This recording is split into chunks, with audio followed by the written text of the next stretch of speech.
What is going on, everybody? So, as I said recently, I've been watching a lot of horror movies, just trying to get caught up over the past couple years on a lot of horror movies that I haven't seen because it's one of my favorite genres. And whenever I get an excuse to watch horror movies, I'm always happy because they're one of my favorite things in the world. And the horror movie I'm going to be talking about today stars Megan Fox, who I know a lot of people out there love. I'm a huge fan of Jennifer's Body. I think Megan Fox is hilarious. I don't think she's the greatest actor in the world, but I think that she's passionate about acting, and I love seeing that people that are passionate about acting getting to do the thing that they want to do.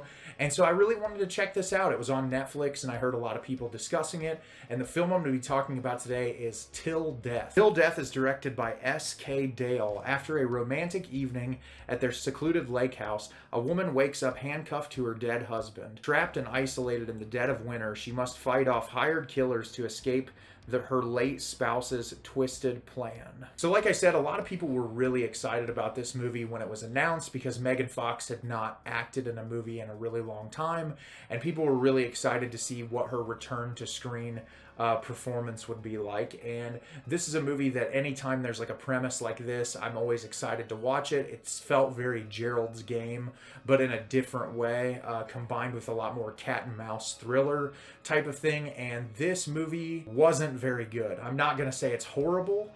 It's just really forgettable. And I think the worst thing a movie can be is forgettable. And I think the reason why it is so forgettable is because this film pulls from so many different other movies that it doesn't have anything really new or original. And despite in the very third act, within the last 20 minutes, Megan Fox really going for it and being really entertaining to watch, the first 50 minutes of this movie is such a boring slog that I felt like could have honestly been condensed down to about 20 minutes to give you the idea of what was going on and spend a lot more time on that cat and mouse chase game, the violence that the film wanted to convey. The film opens up with Megan Fox with this guy in a hotel room. You find out that it's her husband's partner. She's been cheating on her husband with this guy. He seems like he's a very sweet, loving, caring person.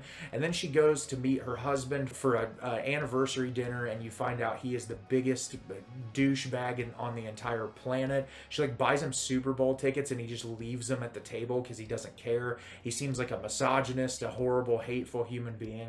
And so immediately at the beginning of the film, you're like, okay, this guy's a douchebag. And they spend a really long time playing into the fact that this guy is a douchebag to where it's like there's no room for interpretation. He's an awful person. So for the first half hour, it's just building up their character dynamics and getting you to this secluded lake house they go to in the middle of winter, and they have like dinner together. They end up having a really romantic evening. She wakes up in the morning and she's handcuffed to her husband. He looks over at her and he says something and he blows his brains out. And so she's handcuffed to her husband. All of her clothes have been taken out of the house. All the tools have been taken out of the house. This gas has been siphoned from the car. There's nowhere for her to go. And you find out that her husband has crafted this horrible revenge plan towards her because he found out that they were having an affair, and also he's just absolutely insane. And so the movie is these people show up, try to kill her, and she has to fight for her life. And that is what the premise of the film is, but that's essentially the last 25 minutes of the movie. And that's what really disappointed me, because if you're going to have a premise like this that you're talking so highly about and so excited for, don't waste all of your time with expositional dialogue that really doesn't lead to anything. You get this idea that Megan Fox has been through this trauma where she was assaulted, she ended up hurting the guy and managing to get away, but they show it to you early on, and you're like, okay, this guy's gonna show back up in the movie again, like, you know, within the first 10 minutes. And it's like every single plot point in the movie is so easy to guess if you've ever seen a horror movie before. And by the end I was like, okay, the last 25 minutes I really had a fun time. I thought it was enjoyable, I thought it was entertaining, but for the most part I can't love a movie that just spends so much of its time being bloated and unnecessary. And that's what really disappointed me about this movie.